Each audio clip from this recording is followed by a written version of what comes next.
અમદાવાદની અંદર વિપક્ષના નેતા માટે ચૂંટણીનું આયોજન કરવામાં આવશે। તેની નિમણૂક કરવા માટે ખાસ પ્રકારે ચૂંટણીનું આયોજન કરાશે। વિપક્ષ નેતા માટેની નિમણૂક માટે આ ચૂંટણી થશે, જેમાં કોર્પોરેશનના વિપક્ષ નેતાની નિમણૂક માટે અમદાવાદની અંદર ચૂંટણીનું આયોજન કરવામાં આવશે, જેમાં બે જૂથો આમને સામને દાવેદારી કરી રહ્યા છે। ત્યારબાદ હવે ચૂંટણીનું આયોજન થશે, જેમાં 23 કોર્પોરેટર વિપક્ષ નેતાની પસંદગી માટે મતદાન પણ કરશે।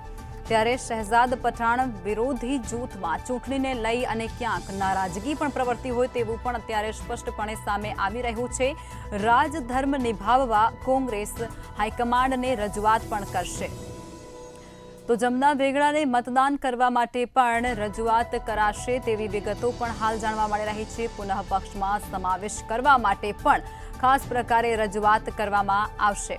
બે જૂથો આમને સામને દાવેદારી કરી રહ્યા છે અને તે વચ્ચે હવે આ ચૂંટણી યોજાશે, જે અંતર્ગત 23 જેટલા કોર્પોરેટર વિપક્ષ નેતાની પસંદગી માટે મતદાન કરશે।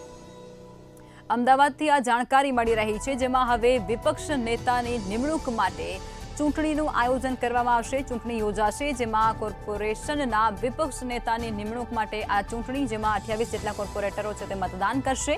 બે જૂથો આમને સામને દાવેદારી પણ કરી રહ્યા છે અને હવે 23 જેટલા કોર્પોરેટરો વિપક્ષ નેતાની પસંદગી માટે મતદાન આ ચૂંટણીની અંદર કરવાના છે, જેમાં શહેજાદ પઠાણ વિરોધી જૂથમાં ચૂંટણીને લઈ અને ક્યાંક નારાજગી પણ પ્રવર્તી છે।